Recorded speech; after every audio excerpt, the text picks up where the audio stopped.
Hi everyone! Welcome to my next video. Yes, this title, What I Refused to Learn in School Saved My Life, is true. And I was thinking about how I attended school or decided not to in high school. And I realized that I had been doing something that I was not aware of then, and I am now.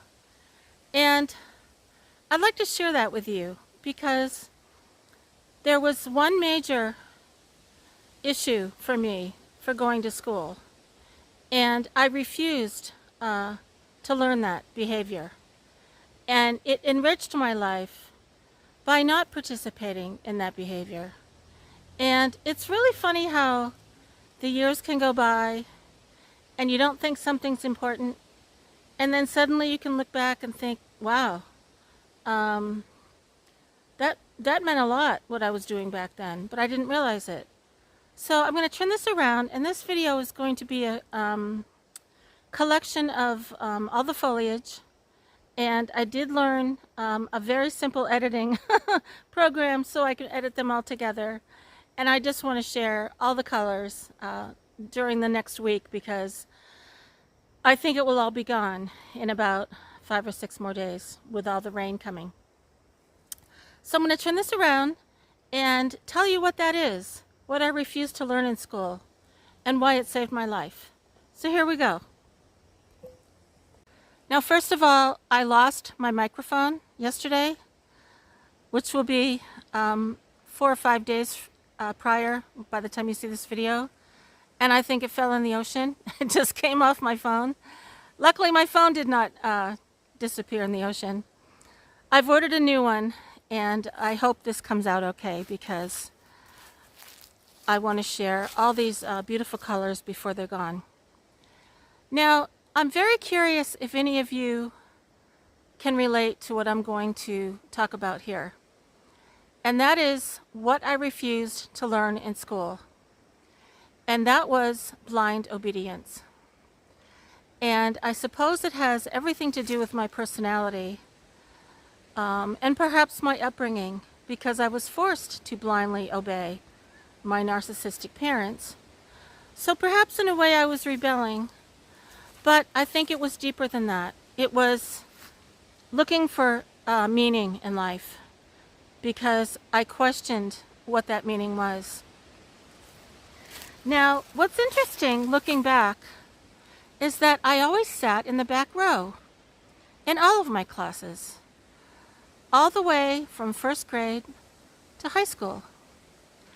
And I used to assume it was because I was shy. And I suppose I was in a way, but now that I look back, I was being not the participant in my classroom settings, but the observer. Because I wasn't focused on what my teacher or teachers were talking about, but I was focused on how they were saying it. And I hope this makes sense. Now, I have since learned, I suppose I'm an empath. I'm very sensitive. But I don't like to use common terminology. But I was very in tune with sensing how people felt. And not so much what they were saying, but why they were saying it. And I could sit, I remember this still. I could sit in the back row of my history class, semi-listening to my teacher, but observing all my students, not all my students, all my classmates, interacting with her. And so many thoughts would go through my head. For instance, there's always a class favorite, right? A teacher's pet. And I would watch those interactions and wonder why I wasn't the teacher's pet. And be thankful that I wasn't. Because I guess I would analyze why that classmate even was a teacher's pet. And I would become so engrossed in understanding why everyone behaved the way they did that I didn't learn a damn thing. I did not remember anything my teacher said because I didn't think it was relevant. And especially, and I hope this makes sense, I was more interested with how everyone was interacting rather than what they were saying. And to me, that was fascinating. And I can only imagine the expression on my face because all of my teachers completely ignored me. Now, maybe they knew what I was doing. Maybe they thought I was that weird kid in the background, in the back row, leaning back in her chair, rolling her eyes, with her arms folded, looking at the clock, watching that long black handle, because we didn't have digital clocks in those days. And it made a very loud ticking noise. And if any of you are as old as I am, you'll remember those clocks, because I could barely wait for class to be over. But then I'd do the same thing in the next class. And so I was the observer rather than the participant. And if I was ever called on, my fallback response was, I don't know. Because it worked every time. The teacher would just move on to someone else and completely ignore me. So I'm going to end this here and go to another location that's hopefully not so windy and continue this video. So in school, rather than being the participant, I was the observer. And of course I didn't know that. I didn't logically think that. But I was taking everything in. Every little detail. Not only how people acted, but how they sat, how they gestured, the tone in their voices, the way they interacted with all my teachers, and the way my teachers interacted with them. And I was so engrossed in that, I never paid attention to what was being taught. And I could look right at the teacher and not hear what they were saying, because I was fascinated with why they were saying it. For example, history class. We would be told to memorize chapters in a history book. So we would be tested on it later. And I remember sitting there in the back row, glancing over the history book, with a million questions running through my mind. How does anyone know what's in this book is accurate? How does my teacher know that someone just didn't make up half this stuff? And how do we know that there's so much more to history that was purposely left out? And I was too afraid to ask because I just knew that it was forbidden to ask. In the tone of my teacher, in the way everyone else accepted what was in that book.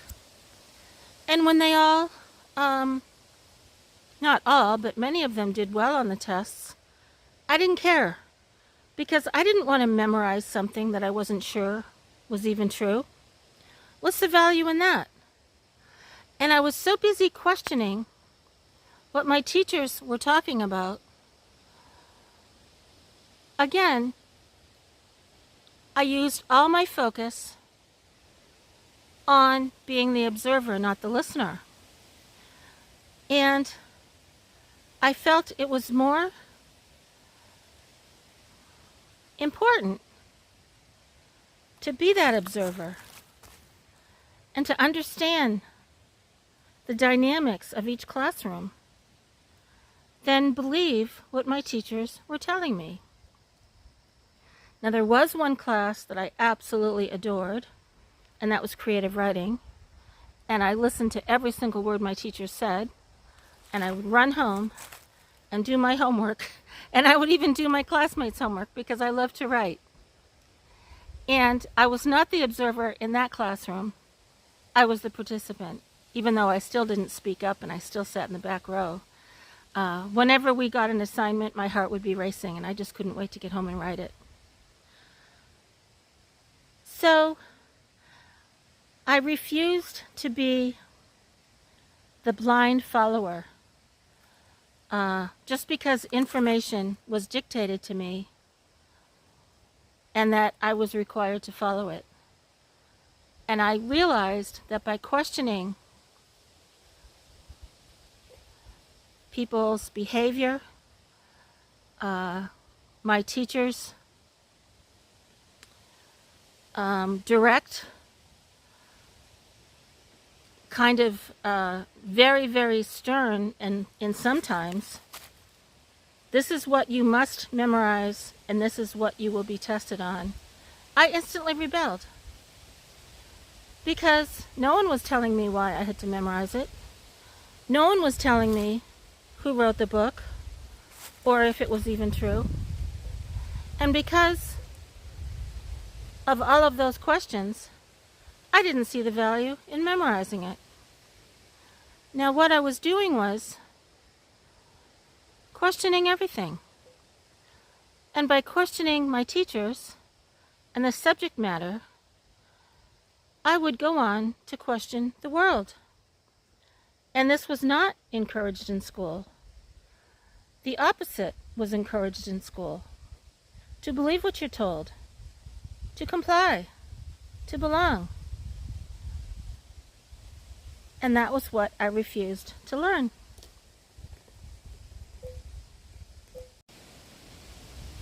And so looking back, I think being the observer was a lot more beneficial to me than being the blind participant. And I've come to realize that perhaps artists are the observant ones. And our participation is to create for others what we observe. And that can mean maybe a painter,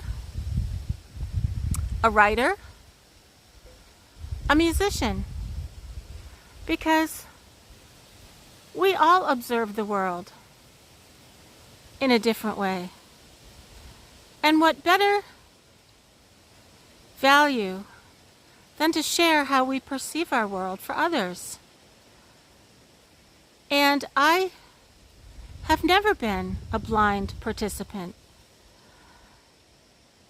And I also never even realized that that was what I was doing. Because to participate in something without understanding the value was just not for me. And I never did understand the value in participating in much of my life.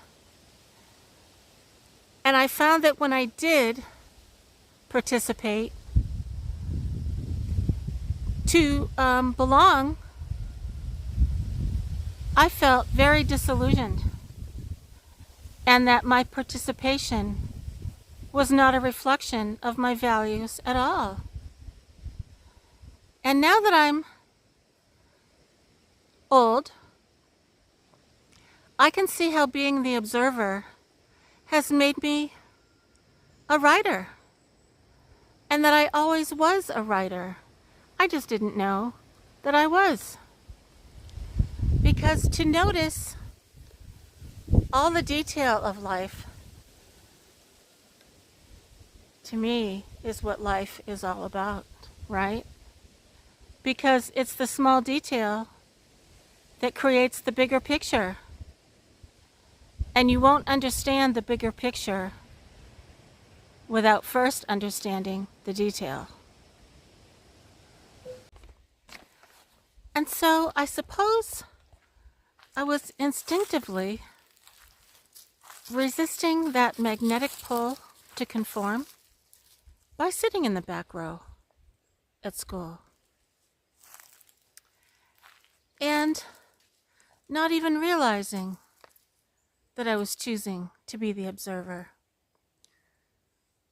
And to take in everything happening around me so I could better understand.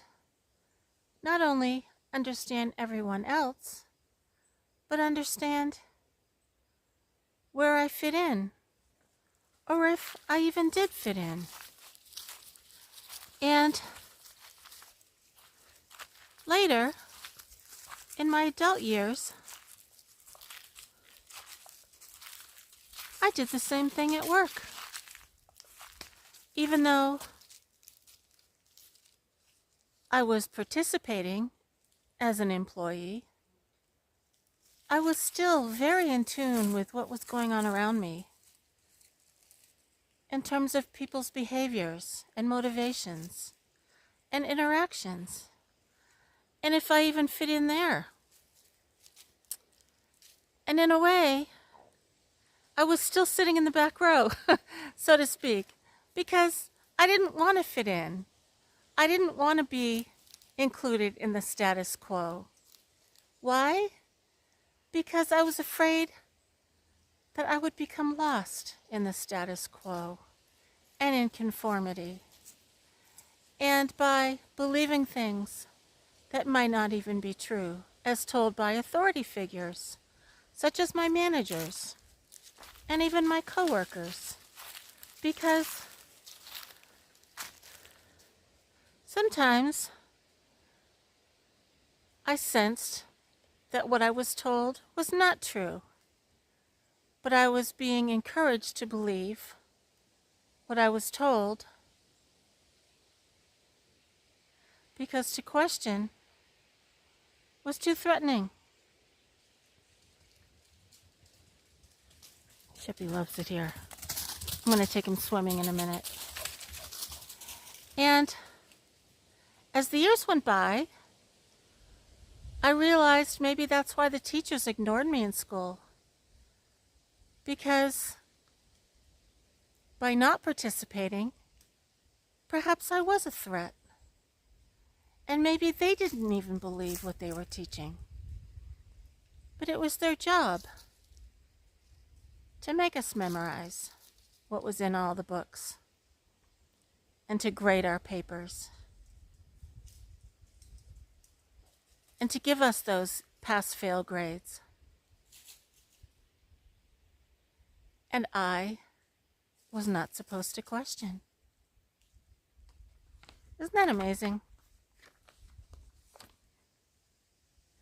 And by wanting to understand the details, I wanted to see the real picture, not the fake one. And now I can see how valuable that is, because there are a lot of fake pictures today and a lot of people wanting you to believe that fake picture and to not question and to not sit in the back row and study all the details, because to question has always been a threat to the people who are not telling you the truth. And that's why being this way in school and remaining this way has not only saved my life by not being blindly following others, but by staying true to myself and understanding the reality of today's world. And so I encourage all of you to step back and study the big picture and question if it's really true. Because I'm seeing more and more untruths in today's world. And please never stop questioning. Please always take the time to question. And if someone doesn't want to give you what you think is a good enough answer, then you'll know that they weren't giving you the truth.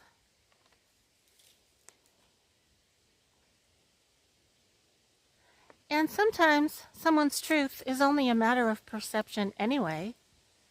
They might believe it's true because they might have limited beliefs, or they might be afraid that it might not be true.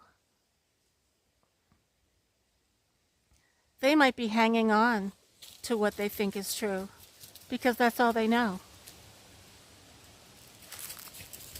And they don't want to be different and admit that it's not the truth, or that it might not be the whole truth. So I hope you enjoyed this video and all the foliage. I get so inspired whenever I come out here. And I love to talk about my thoughts and how they might be helpful to all of you. And I think the most important thing we can all do for ourselves is to be true to ourselves. And if something doesn't feel right, sound right, look right, then it isn't. And that is Sheppy running across the leaves. So I'm going to go take him swimming. And I hope that you've enjoyed this video. And I hope the editing wasn't too abrupt. And I very much love my channel and love reading all of your comments and all of your thoughts. And I always, always welcome them. Thanks so much, everyone. I hope you're all having a really great day.